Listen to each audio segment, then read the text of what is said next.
I want to talk some NBA though. We spent They can have the credit. we talked a lot of Super Bowl, a lot of NFL, but let's talk some NBA. So there's some conversation about Paul George and whether he will get a contract extension from the Clippers. Mm.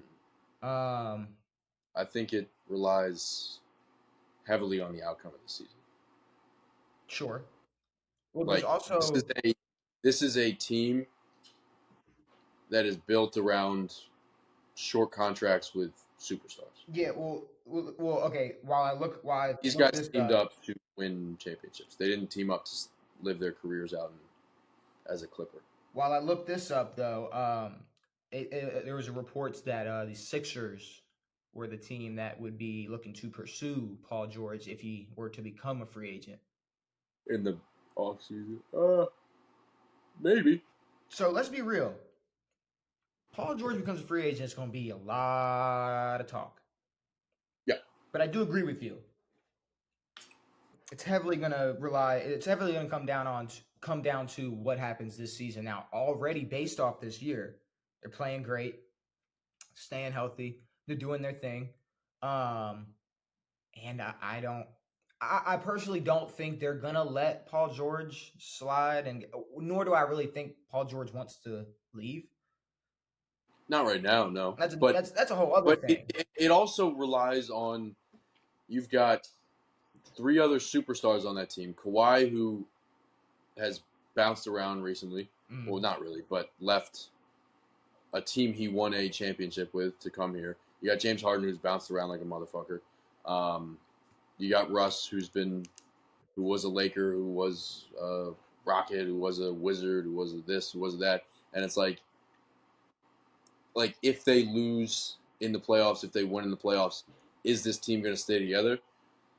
I think Paul's not going to stay in LA. Paul's going to want to go to a team that can win a championship because Paul can be a guy on a good team who can change a team around. He's a guy who can bring you 24 points and change a team. But you don't think it comes down? You don't think there's a point in there's obviously an element to like a time in a player's career where they'd rather play like location based than success based. Sure, that happens, but also there's money involved. Like, okay, we're talking about get a bag. Exactly. That's true. That's very true. But like the whole narrative when Paul George came to LA was like he's from here. He wants us to be here. It's like so it's gonna be. I could see it being hard for him to be like, all right, let's go move to Philly. Sure. Let's go. Let's hope Joel can stay healthy and I can hoop. We've seen crazier things. We have seen crazier things. You know, we saw? when Bron went to Miami, like he was like, "Oh, I'm a Floridian now." We didn't expect him to go back to Cleveland. That is true. Yeah. You all right? Okay, I got you. You're right. But returning to home is more likely than like coming home after like a long career and then leaving. Yeah. And then I don't know. But Paul's not like I don't know. Paul. Just go up the sack or something. You know? Huh? I said just go up the sack or something. Play the Kings or something. But he's not a guy you can build around anymore and create a championship roster. He's a guy who can change one of those top teams into a championship team. Okay, he's not the first guy in 2024 that you want to build a championship team around, but he's not a role player. No, he's not there. He's not a role player. He sort of sits in like that. It's a gray area. Like right below Dame in like that Beal area, kind of. At this point in his career, yes. Where it's like he's going to give you 20 to 24. Next to Kawhi. And exactly. And good defense. Mm-hmm. And then but he's not a guy who's going to be dropping 30 plus and fighting for MVPs and leading a team to the championship. But. So right before the pod, or right after the pod, last episode, Devan, you did your infamous, here's a great topic we could talk about. But that would have been something so great to predict live, and I said it right after. So we're not watching, but, you know, when you look at the Lakers game, you look in the crowd, what do you see? Yeah, no. What'd you see? It's fucking Dinwiddie sitting next to Rob Pelinka. And then, well, I didn't realize, because I saw the trade, I didn't realize that when Dinwiddie got traded to the Raptors, he got waived immediately. And then did you I not say pulled it. that? I didn't say, no, I saw that Dinwiddie got traded. I didn't see that he got waived immediately, and then I saw that he was sitting next to Rob Pelinka at a Lakers game, and it's like, all right, okay. Well, this is a Lakers move that wasn't a trade. Yeah. So, okay, that's the thing. So, two things to this. I want to talk about the Dinwiddie, and how impactful you think this move is going to be. But there was a report I saw, and according to some reports, the Lakers have faith that they're going to, in the offseason, like one of the big reasons why they didn't make these any big moves at the trade deadline was because they have faith that they're going to be building around LeBron and AD next season. Now that tells me two things. It's one or the other. Okay. Now tell me if you disagree or not.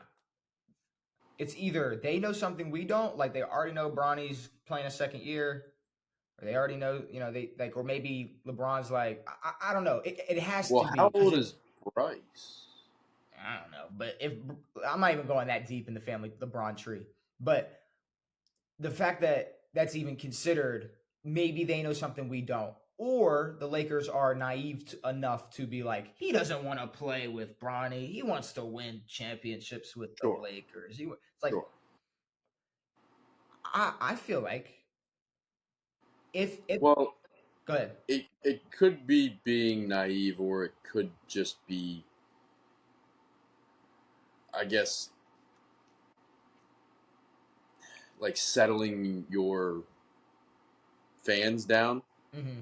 Like, hey, this is why we didn't make moves. It's because come off season, which honestly, the Lakers over the past couple of years hadn't made the most impactful moves. And when they did make an impactful move, it was shot down halfway through the season. Yeah. So I don't know what they expect to do. If I was the Lakers, I would let Bron walk, and I would. Apparently, they want Donovan Mitchell. Now, I can see that happening. I heard that. But to me, it's like the Lakers are the Lakers. Like, they had some bad years after, or like when Kobe was there and after Kobe left, and in between that. Just the past 10 or so years, or a little bit before that. Mm-hmm. The Lakers, if they lose LeBron, they'll build a team. Hopefully. Like, they're not starting from scratch necessarily. They have AD maybe. I don't know. I don't see a world where LeBron stays. Championship or not. If Bronny hits the league. If Bronny hits the league, he's staying put as a Laker. Who? If Bronny stays at USC, if Bronny stays, LeBron is 10,000% staying as a Laker. Still a Laker. Exactly. If Bronny hits the league, then shit gets different. Shit's gonna get interesting. Which, I mean, I don't know. It does make me think that they might have some information that we don't, might know something we don't. Because let's be real. Maybe they trade up for the number 1 pick and take Bronny. Here's the thing. Bronny hasn't done anything yet. No, for a but team to be like, oh shit. Exactly. We need but Bronny. The thing is, if you draft Bronny, you're banking on getting LeBron. You're drafting LeBron if you draft Bronny. The thing is, it's like, I mean, LeBron already said that Bronny could come and play for the Lakers right now. He thinks his son is NBA ready. But whoever drafts Bronny gets LeBron James.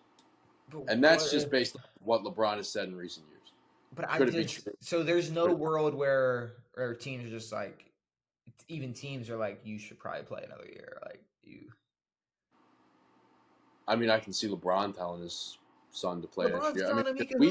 LeBron's telling him, come suit up with us now, next week. See, but here's the thing. LeBron may be shocking himself in how long he thinks he can play,